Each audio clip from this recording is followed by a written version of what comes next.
बिहार में सियासी महासंग्राम, लेकिन महागठबंधन के नेताओं को सता रहा है ईडी का डर। और हो भी क्यों ना, बंगाल, महाराष्ट्र और दिल्ली में एक के बाद एक भ्रष्ट मंत्री ईडी के निशाने पर जो हैं। बिहार के सियासी उठापटक पर आप सभी की नजर होगी भी।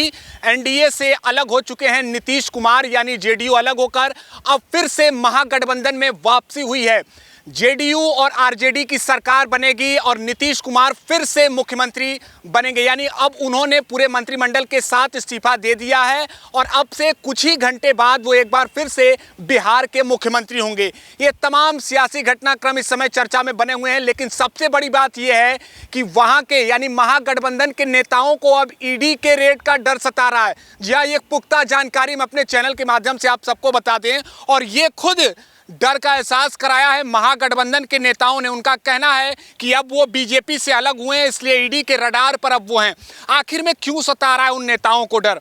हम आपको सबसे पहले बता दें कि इससे पहले 2020 में विधानसभा चुनाव हुए, जहां पर जेडीयू ने भारतीय जनता पार्टी के साथ मिलकर चुनाव लड़ा और सबसे बड़ी पार्टी के तौर पर आरजेडी आई, उसके बाद भारतीय जनता पार्टी और जेडीयू।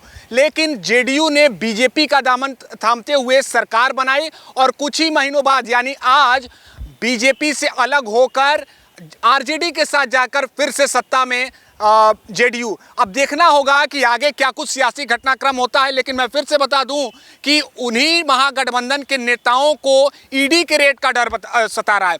आप जानते भी होंगे कि पिछले कुछ दिनों से ईडी का नाम काफ़ी चर्चा में है, काफ़ी सुर्खियों में है, क्योंकि बंगाल के पार्थ चटर्जी हों, महाराष्ट्र के संजय राउत हों, या फिर खुद दिल्ली के सबसे बड़े सियासी परिवार से सोनिया गांधी, राहुल गांधी हों, उनसे ईडी की पूछताछ लगातार जारी है। और इसी को लेकर जो महागठबंधन के नेता हैं, उनका कहना है कि अब वो ईडी की रडार पर होंगे।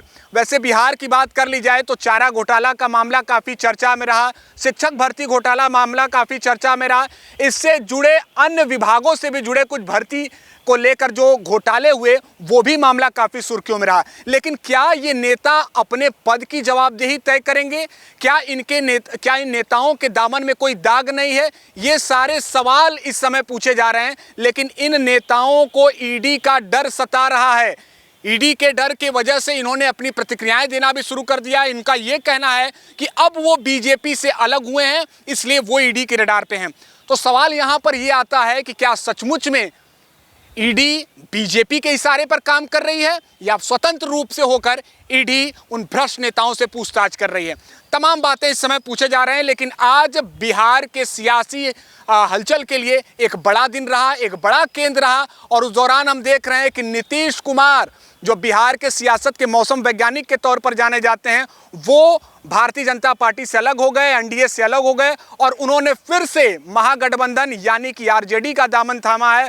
और अब महागठबंधन की सरकार फिर से बिहार में बनेगी, ये तय है। वैसे इस मामले की, अगर इस चर्चाओं की अगर हम बात कर लें, तो आखिर में क्या वजह रही कि नीतीश कुमार बिहार सरकार में एक बड़ा उलटफेर कर गए?